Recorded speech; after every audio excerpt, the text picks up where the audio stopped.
হাদিসে পাক থেকে যতই নসিহত করা হোক, আমাদের মহিলাদেরকে যতই শোনানো হোক না কেন, আমাদের মহিলার এর থেকে দূরে সরে যায় এবং নিজের ফ্যাশনকে মানুষের সামনে জাহির করে। অথচ আল্লাহ পাক বলছেন,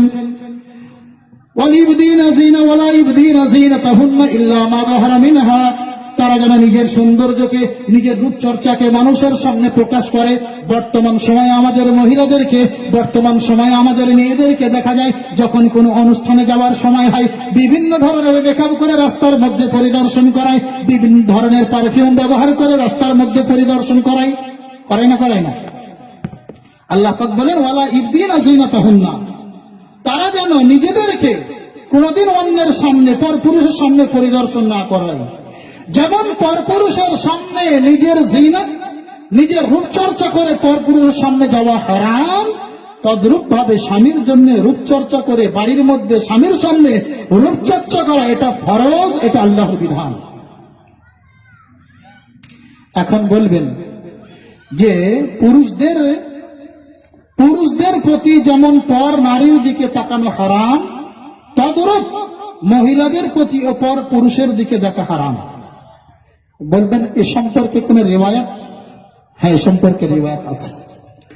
একদিন আল্লাহ নবী সাল্লাল্লাহু আলাইহি ওয়াসাল্লাম, আল্লাহ নবীর একজন প্রখ্যাত সাহাবী ছিল, তার নামটা মনে করে নিন, আব্দুল্লাহ বিন উম্মে মাকতুম। কি নাম বললাম? তার বৈশিষ্ট্য ছিল তিনি অন্ধ সাহাবী ছিলেন। রাসূলুল্লাহ সাল্লাল্লাহু আলাইহি ওয়াসাল্লাম যখন কোন যুদ্ধে শরীক হতেন, যুদ্ধেই যেতেন, এই আব্দুল্লাহ বিন উম্মে মাকতুম অন্ধ সাহাবীকে মসজিদে নববীর দায়িত্ব দিয়ে যেতেন। মানুষটা অন্ধ ছিল, আল্লাহর কাছে এত প্রিয় ছিল, এত দামি ছিল, এত মূল্যবান ছিল। আল্লাহ রাসূল সাল্লাল্লাহু আলাইহি সাল্লামের উপরে এই মানুষটার বিষয়ে একটা সূরা নাযিল করেছে, আবাসা ওয়া তাওয়াল্লা। যে মানুষটার বিষয়ে, যে মানুষটাকে ভালোবেসে সূরা নাযিল করা হয়, সেই মানুষটার মর্যাদা আল্লাহর কাছে কতটুকু একবার সমীক্ষা করে দেখি। তো জনাবে রাসূলুল্লাহ সাল্লাল্লাহু আলাইহি ওয়াসাল্লাম একদিন দুইজন বিবিকে, উম্মে সালামা আর আয়েশা রাদিয়াল্লাহু তাআলা আনহা, সম্ভবত দুজনকে নিয়ে বসে খুনসুরি খেলছেন, কথা বলছেন, দুই স্ত্রীকে নিয়ে গল্প করছেন। বর্তমান সময় কারো যদি দুটো স্ত্রী হয়, দাঁড় কুড়ের মতো হয় না? কিন্তু আল্লাহ নবী সাল্লাল্লাহু আলাইহি ওয়াসাল্লামের বিভিন্ন সংখ্যার বিবি রেখে তিনি মানুষকে শিখিয়েছেন যে বিবি বেশি হলেও তাদের মধ্যে কোনো ধরনের বিবাদ না থাকার প্রয়োজন আছে। বর্তমান সময়ে আমাদের পুরুষদের মধ্যে আল্লাহ পাক 4টে বিবাহ করার অনুমতি দিয়েছেন, হুকুম দেননি। একটা হচ্ছে হুকুম আর একটা হচ্ছে অনুমতি। হুকুমটা আমল করা ফরজ হয়, অনুমতিটা আপনার ইচ্ছাই হয়, প্রয়োজন হলে করবেন, না হলে না করবেন। আল্লাহ পাক বলেছেন, ফানকিহু মা তাবা লাকুম মিনান নিসাই মাসনা ওয়া থুলাসা ওয়া রুবা, তোমরা বিবাহ করো যদি তোমাদেরকে ভালো লাগে, একটা, দুইটা, তিনটা, চারটা। ফাইন খিফতুম আল্লাহ তা'দিলু, যদি এদের মধ্যে তুমি ইনসাফ করার মতো ভয় করো, ইনসাফ করতে পারবে না এমন ভয়টা হয়, তাহলে করো না। আল্লাহ পাক তো হুকুম দিয়ে দিয়েছেন। সুতরাং আমাকে আপনাকে এ বিষয়ে বিশেষ করে জানার দরকার আছে যে আল্লাহ পাকের যে নির্দেশ, আল্লাহ পাক যে আদেশ করেছেন, সে আদেশকে মানা আমার আপনার জন্য ফরজ। সুতরাং আল্লাহর আদেশ এখানে কি হলো, যে তোমরা যদি ভয় করো, দুই বিবির মধ্যে সামঞ্জস্য করতে পারবে না, ইনসাফ করতে পারবে না, একজনের প্রতি বেশি দৃষ্টি থাকবে, অন্যের জন্য অন্যের প্রতি কম, তাহলে কিন্তু তোমরা বিয়ে দ্বিতীয় করো না। আল্লাহ রাসূল সাল্লাল্লাহু আলাইহি ওয়াসাল্লাম দুইজন বিবিকে নিয়ে কথা বলছেন। হঠাৎ করে আব্দুল্লাহ বিন উম্মে মাকতুম, এই অন্ধ সাহাবী, আল্লাহ রাসূলের সঙ্গে মুলাকাত করতে প্রবেশ করেছেন। আল্লাহ রাসূল সাল্লাল্লাহু আলাইহি ওয়াসাল্লাম বিবিদ্বয়কে বললেন, দুইজন বিবিকে বললেন, কি বললেন? আল্লাহ নবী বললেন, আরে তোমরা বসে আছো কেন? পর পুরুষ এসছে, তুমি যাও, উঠে যাও, ভিতরে যাও। আল্লাহ রাসূল সাল্লাল্লাহু আলাইহি ওয়াসাল্লাম বলার সঙ্গে সঙ্গে দুইজন বিবি উঠে বললেন, ইয়া রাসূলুল্লাহ, তিনি তো অন্ধ, যিনি এসছেন তিনি তো আমাদেরকে দেখছেন না, তিনি তো অন্ধ, এই অন্ধ থেকে কি পর্দা করতে হবে? আল্লাহ নবী সাল্লাল্লাহু আলাইহি ওয়াসাল্লাম বলেন, আফা আমিয়া ওয়ানি আনতুমা আলাস্তুমা তুবসিরানিহি, আল্লাহর রাসূল বললেন, তোমরা কি দুজনে অন্ধ হয়ে গেছো? তোমরা কি তাকে দেখছো না? আল্লাহ নবী সাল্লাল্লাহু আলাইহি ওয়াসাল্লাম পরিষ্কার ভাষায় বলে দিলেন যে তোমাদেরকে সে অন্ধ হতে পারে, তোমরা অন্ধ নাই। সুতরাং আল্লাহ পাক যখন তোমাদেরকে দুটো চোখ দিয়েছেন, তাহলে এই দুটো চোখের হিফাজত করা তোমার আপনার জন্য ফরজ। সুতরাং এটা আদায় করতেই হবে। এদের পুরুষদের সম্পর্কে একটা রিওয়ায়াত বলে শেষ করে দেব।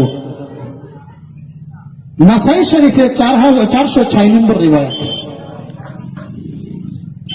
হযরত জারহাদ রাদিয়াল্লাহু তাআলা আনহু বর্ণনা করছেন। হযরত জারহাদ রাদিয়াল্লাহু তাআলা আনহু বলেন, একদিন আমি আল্লাহর নবী সাল্লাল্লাহু আলাইহি ওয়াসাল্লামের সঙ্গে বসেছিলাম।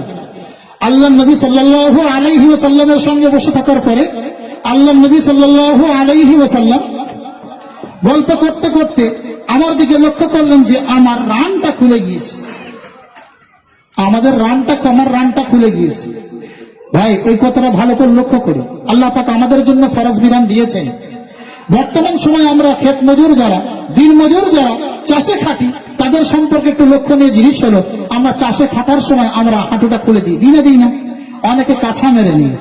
তার থেকে জঘন্য হলো আমাদের জোয়ান যুবকদের ফ্যাশন, যে হাফ প্যান্ট পরে, নির্লজ্জের মতো হাফ প্যান্ট পরে রাস্তায় বাজারে ঘাটে ঘুরে বেড়ায় না। জারহাদ রাদিয়াল্লাহু তাআলা আনহু বলছেন যে একদিন আমি আর আল্লাহর নবী সাল্লাল্লাহু আলাইহি ওয়াসাল্লাম একসঙ্গে বসেছিলাম।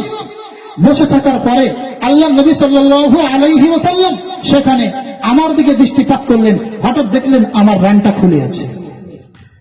আল্লাহর নবী সাল্লাল্লাহু আলাইহি ওয়াসাল্লাম বললেন, আমা আলিমতা ইয়া জারহাদ আন্না ফাকিদা আওরাতুন, হে জারহাদ, তুমি কি জানো না রানটা অসতরের মধ্যে? সুতরাং রান খুলে যারা নির্লজ্জের মধ্যে ঘুরে বেড়ায়, তারা ফ্যাশন মানায়, মনে রাখতে হবে তারা মুসলমান হতে পারে না। আল্লাহ এবং আল্লাহর রাসূলের নির্দেশ হলো এটাই যে রানটা ঢেকে নেওয়া। কিন্তু বর্তমান সময়ে আমাদের যুবক জওয়ানরা এইভাবে ধ্বংস হতে চলছে, অন্যের ফ্যাশনকে নিজের মধ্যে নিয়ে এসে নিজের ঈমানকে বিলুপ্ত করে দিচ্ছে। অথচ মুসলমানের ঘরে জন্ম নিয়ে মুসলমান বলে পরিচয় দিচ্ছে।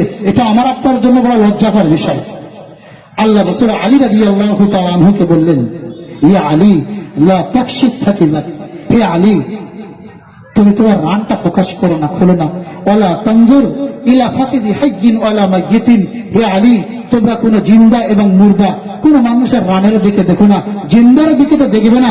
মৃত ব্যক্তি মারা গিয়েছে, তার রানের কোনো খবর নাই, তার দিকেও দেখো না।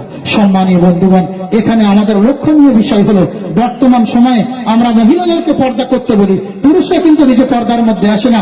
মহিলাদেরকে পর্দা করার নির্দেশ দিই, কিন্তু পুরুষকে পর্দা করার নির্দেশ দিই না।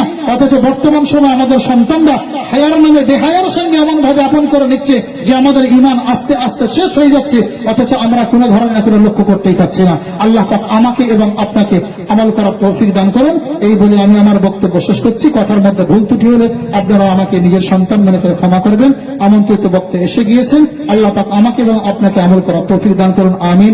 আখিরু দাওয়ানা আনিল হামদুলিল্লাহি রাব্বিল আলামিন। আসসালামু আলাইকুম ওয়া রাহমাতুল্লাহ। প্রত্যেক দরুদ শরীফ পড়ে সামনের দিকে এগিয়ে আসি।